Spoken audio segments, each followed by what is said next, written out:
They told Tatum Reese the position was straightforward. Care for the child. Stay inside the estate. Never ask about the father's work. The pay was the kind of number that made her hands go cold when she read it. $8,000 a month, deposited in cash, with full room and board provided.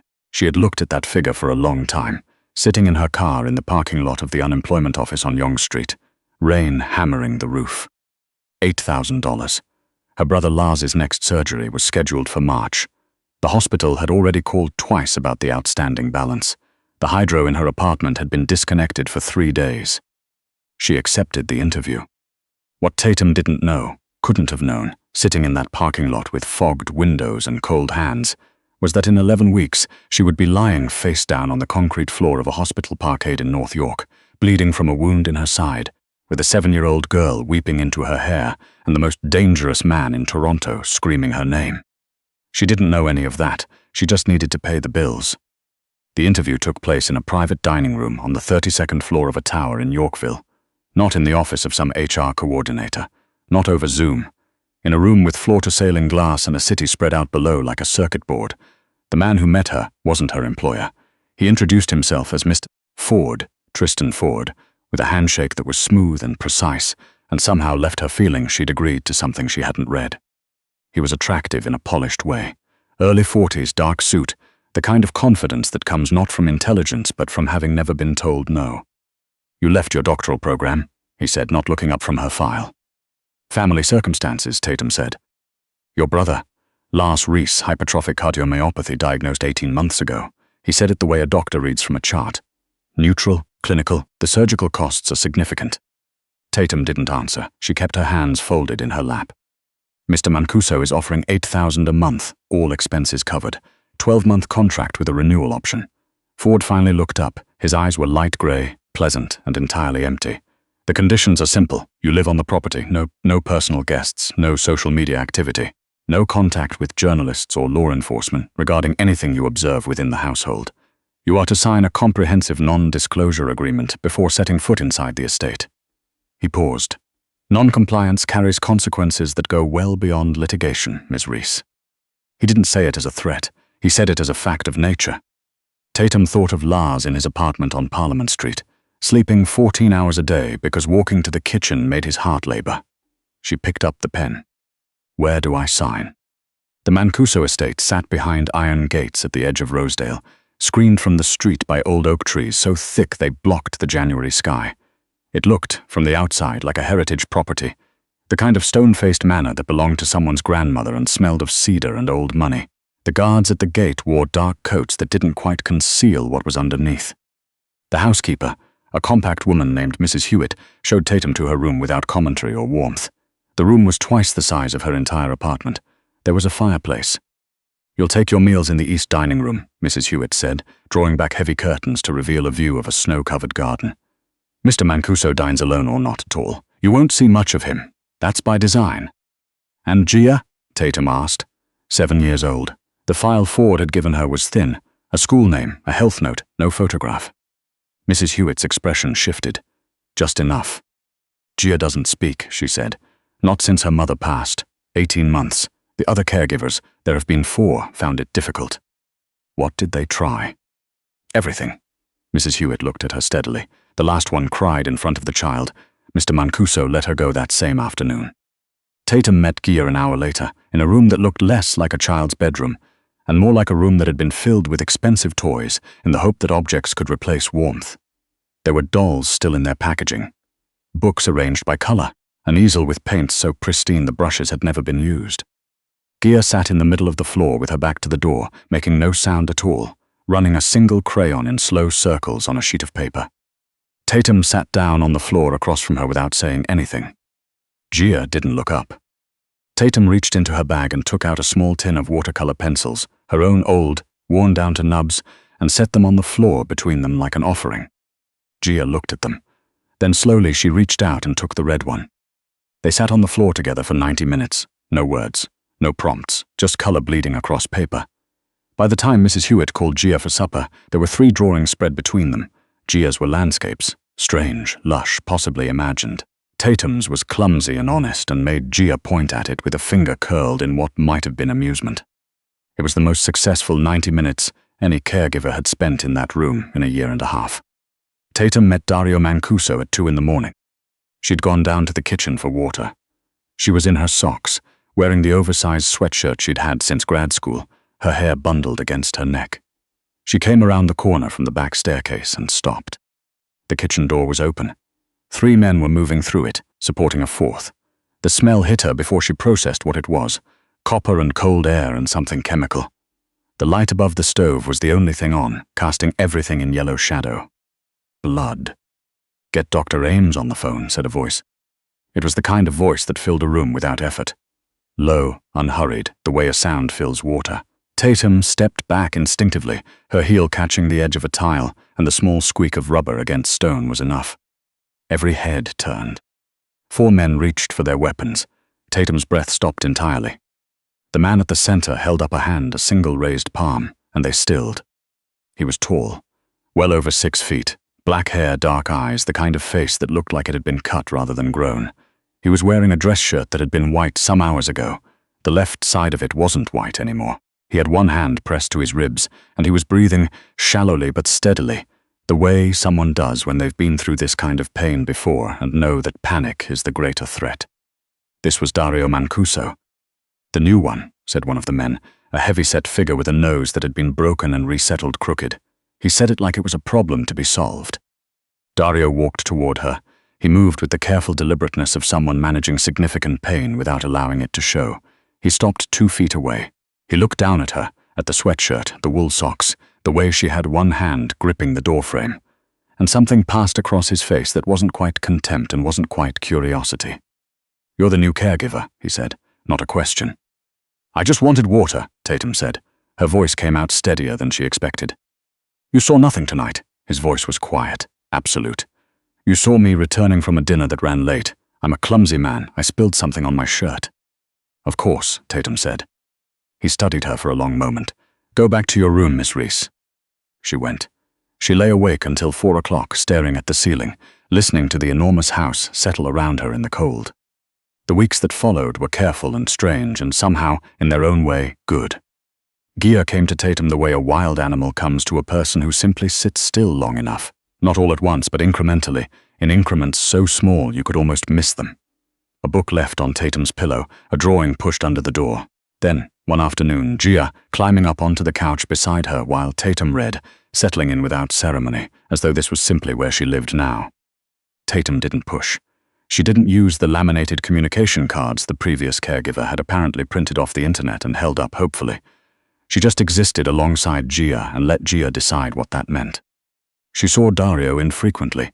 He moved through the estate like weather, present in its effects, rarely visible. Sometimes she heard him in the hallway at midnight, speaking in low Italian on the phone.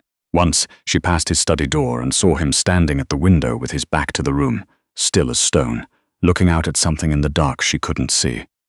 She learned to read the house. She learned that certain cars arriving at the service gate meant the guards doubled for the next hour. She learned that Ford came and went freely and that when he did, the energy of the staff changed in a way she couldn't quite name. She learned that Mrs. Hewitt had a small framed photograph on her desk of a woman who looked enough like Gia that Tatum understood, without asking who it was. Gia's mother, dead at 34. The thing that changed everything happened on a Tuesday afternoon in February. Tatum had started reading to Gia in the evenings. Not children's books, those were already stacked and untouched on the shelf, but whatever she was reading herself out loud in a steady voice, while Gia sat beside her and drew. That afternoon, she was halfway through a chapter when she stopped to take a sip of tea and glanced down and found Gia looking up at her with an expression she hadn't seen before. Gia lifted her hand and touched 2 fingers to her own lips, then opened her palm outward. It was a gesture Tatum recognized from her clinical training. Selective mutes sometimes developed their own fragments of sign language, their own invented grammar, as a way of reaching across the silence. It meant more. Tatum kept reading. At supper that night, she looked up and found Dario standing in the doorway. He was in a suit, but without the jacket. He was watching Gia eat. Tatum didn't say anything. She went back to cutting the bread. After a moment, Dario came in and sat down at the far end of the table. Mrs. Hewitt appeared from nowhere with a place setting and disappeared again. The 3 of them ate in silence. Then Gia reached across the table and set one of her drawings next to Dario's plate. It was a landscape, green hills, a river, a house at the edge of a forest. Dario looked at it for a long time. "It's beautiful, Piccola," he said. His voice, quiet and private in the kitchen light, was nothing like the voice she'd heard in the early morning dark of the hallway. Gia pointed at Tatum.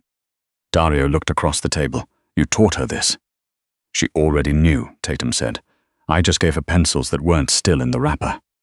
A long pause. Dario looked back at the drawing. "She has a therapy appointment on Thursday," he said. "Delictive mutism specialist at North York General. Ford will take her. It's a standing appointment." Tatum looked at him. "She doesn't like Ford." The silence in the room compressed. "He makes her feel watched," Tatum continued, keeping her voice level. "I think it would be better if you took her, or if I did." Dario set down his fork. He looked at Tatum the way she imagined.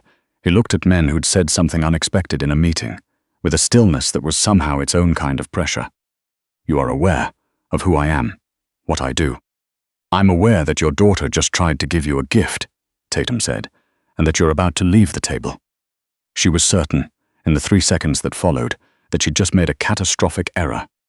Then Dario picked up the drawing and looked at it again, and something around his eyes loosened in a way that reminded her, startlingly, of a knot coming undone.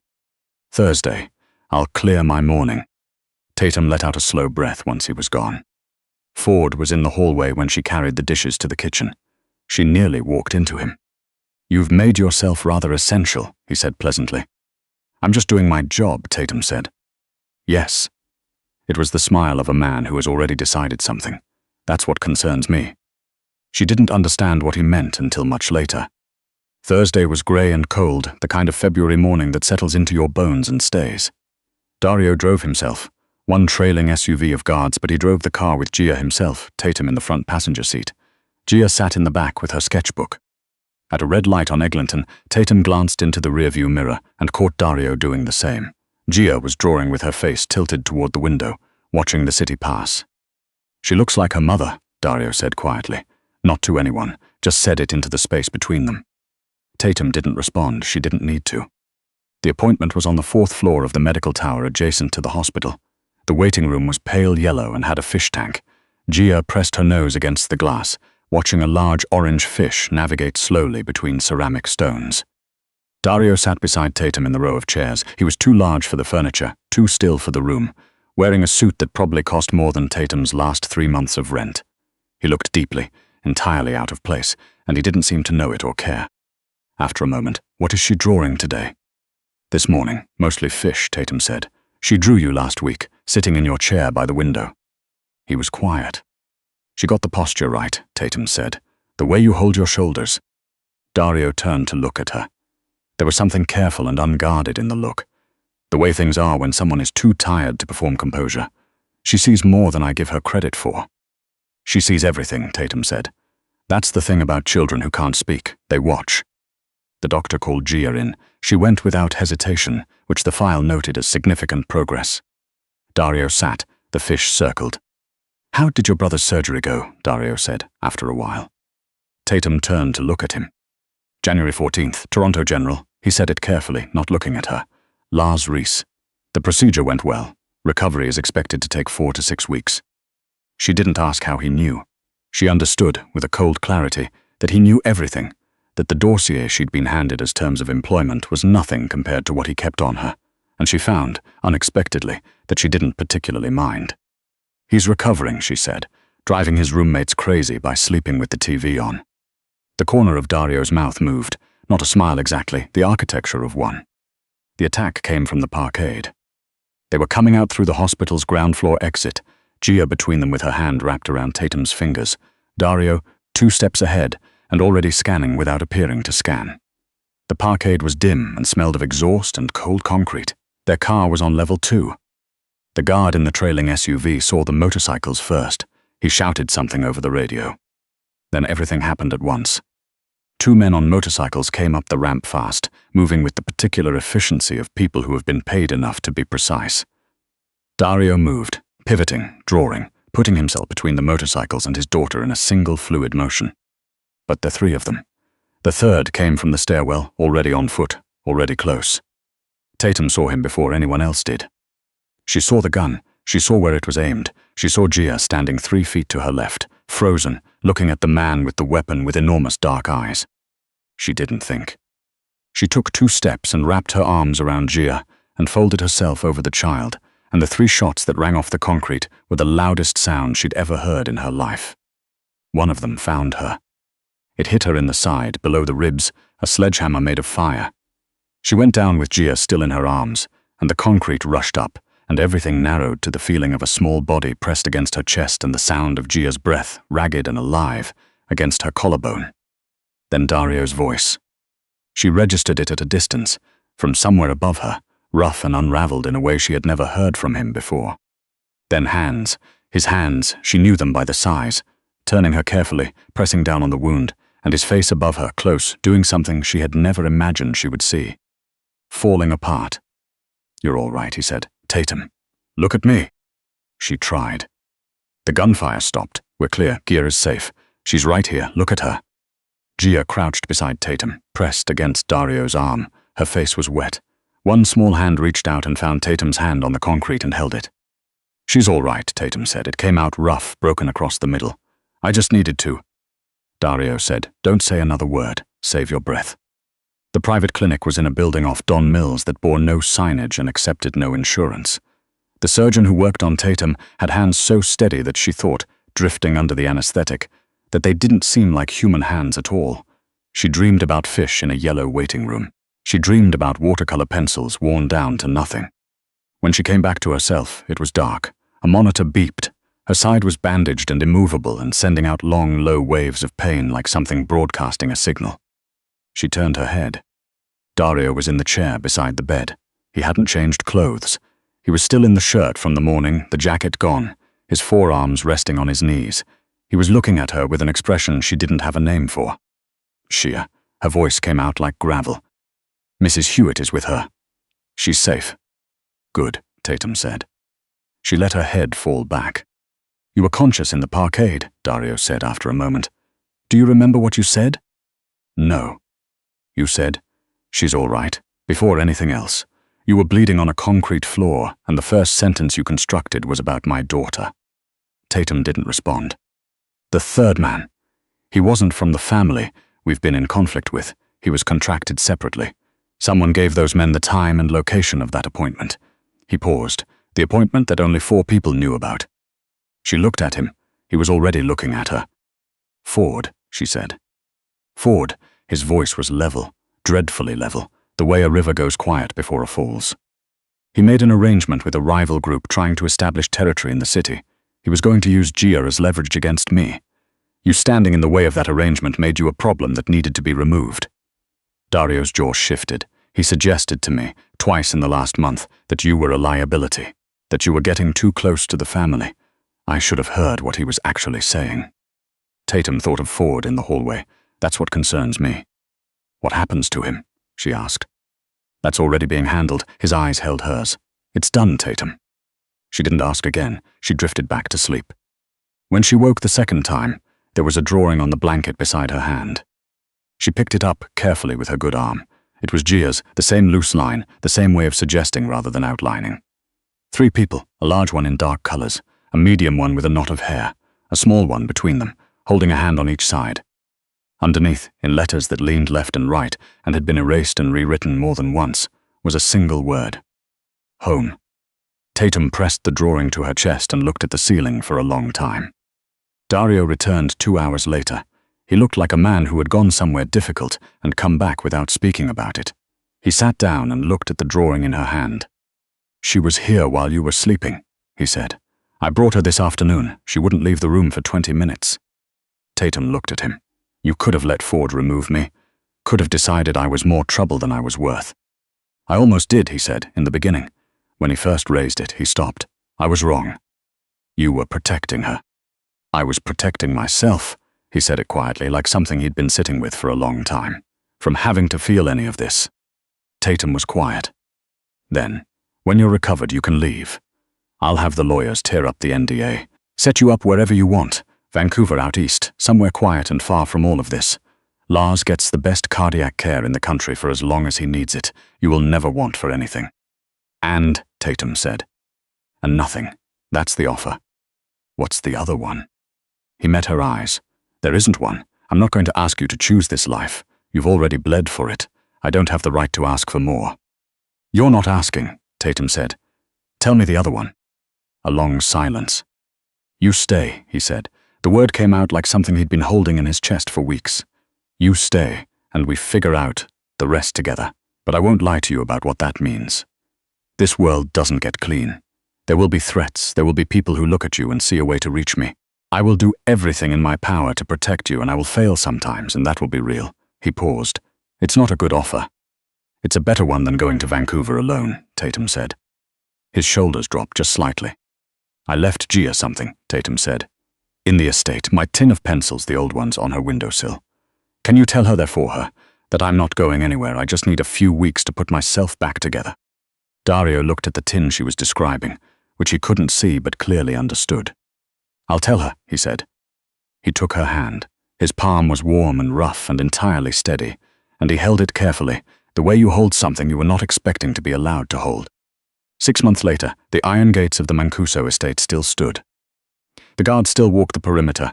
The world outside was still what it was, complicated and dangerous and full of people who made bad choices for comprehensible reasons. But inside the walls, the garden had a new swing installed near the birch trees. The paints in Gia's room were all open, all used. The brushes were a disaster. On the morning of September 9th, Gia stood at the door of Tatum's room in her flower girl dress, holding the old tin of watercolor pencils with both hands. Mrs. Hewitt appeared behind her. For once, she was smiling. The guests are seated, she said. Mr. Mancuso has been standing at the end of the garden for 22 minutes. Tatum looked at herself in the long mirror. The dress was ivory, simple, with a high neck that covered the scar along her ribs. She had stopped being embarrassed about it months ago. She thought of it now as a before and after, the place where one version of her life had ended and another had quietly begun. Gia reached up and tugged her sleeve. Tatum looked down. Gia set the pencil tin in Tatum's hands. Then she did something she still didn't do often. She raised herself onto her toes and pressed her forehead against Tatum's cheek. Tatum held still, her eyes burning. Then Gia stepped back, and in the particular small voice she had found over the last 4 months, still quiet, still careful, like a language being relearned one word at a time, she said, "Ready." It was one word. It was everything. The garden was late summer gold. The birch trees had begun to turn. The people standing among the chairs were the ones who had been trusted enough to be there. Not many, but real in the way that only people who have chosen loyalty over comfort are real. Dario was waiting at the end of the aisle under an arch of white and bronze flowers. He was in a dark suit. His hands at his sides were still. His face was not. She had never seen him look like that. Undone in the best possible way. Like a man who had spent decades building walls and was finally standing at the edge of one he'd chosen to walk away from. Tatum walked toward him, and she thought about the parking lot on Yonge Street and the unsigned contract and the first night she had sat on a floor with a silent child and a tin of old pencils and simply stayed. She thought about how the most important things she had ever done in her life had looked, from the outside, like nothing at all. Dario took her hands. His grip was warm, steady, everything she'd learned to expect from him. "You came," he said. "I told you," she said. "I'm not going to Vancouver." The priest spoke of vows. Neither of them was really listening. They had already made theirs, on a concrete floor, in a hospital room, in a kitchen at 2 a.m, in 100 small moments of choosing to stay when leaving would have been easier. When he said, "You may kiss the bride," Dario tilted her face up to his and kissed her with a quiet completeness that made Mrs. Hewitt press her handkerchief to her mouth and look away. They turned to face the garden. Gia was in the front row. She had the pencil tin in her lap. When she saw them, she raised both arms above her head, a gesture that didn't need words, that never would. Tatum laughed, and it rang out across the gold September garden and went all the way up into the open sky. She had come to this house for money. She had stayed for something that had no line on a contract, no clause in an NDA, no price that could be calculated or paid. Some things you only find by walking into the room where everyone else turned around. She had walked in, she had stayed, and the rest, it turned out, had taken care of itself.